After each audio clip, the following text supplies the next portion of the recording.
வணக்கம் மக்களே. இல்ல ஒரு மனுஷனா பூமியில மனுஷனா பிறந்தா ஏதாவது ஒரு கெட்ட வழக்கம் இருக்கணும்டா. என்னைய பாரு, நாளா வாழ்க்கை நல்லா ஆண்டு அனுபவிச்சு விட்டுருக்கேன். நல்லவனா இருந்து கடைசி வரைக்கும் நீ என்னத்தை சாதிக்க போற இப்படி அப்படின்னு எல்லா கெட்ட வழக்கமும் இருக்கிறவன் கெட்ட வழக்கமே இல்லாதவங்கிட்டையும் தன்னுடைய தவறுகளை நியாயப்படுத்திக்கிறதுக்காண்டியும் இந்த பழமொழியை அடிக்கடி சொல்ல நம்ம கேட்டிருப்போம். அது என்ன பழமொழி? களவும் கற்றுமற. களவுனா என்ன?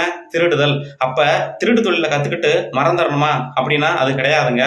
களவும் கத்துமற என்பதுதாங்க உண்மையான பழமொழி. களவுனா என்ன?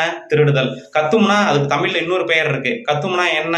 பொய் சொல்லுதல். ஆக ஒருவன் தன்னுடைய வாழ்நாளில் திருடுதல் மற்றும் பொய் சொல்லுதல் ஆகிய இந்த இரண்டு தீய குணங்களை மறந்து வாழும் பொழுது அவனுடைய வாழ்வு வெற்றியடையும், அவனுடைய வாழ்வு முழுமையடையும் அப்படிங்கிறதாங்க களவும் கத்துமற என்ற பழமொழியின் அர்த்தம். இது நம்ம ஆளுகளுக்கு இப்ப ஏத்த மாதிரி, அதாவது நான் சொன்னல அவங்க தவறுடைய நியாயப்படுத்திக்கிறதுக்காண்டி அந்த நியாயப்படுத்துறதுக்காண்டி மாத்திக்கிறப்பட்ட பழமொழி அப்படிதான் களவும் கற்றுமற என்ற பழமொழி. உண்மையான பழமொழி மற்றவர்களுக்கு சேரும்போது அதனுடைய உண்மையும் மற்றவர்களுக்கு பகிரப்படும். ஆகையால தெரியாதவங்க தெரிஞ்சுங்க, தெரிஞ்சவங்க தெரியாதவங்களுக்கு இந்த வீடியோவை ஷேர் பண்ணுங்க. நன்றி.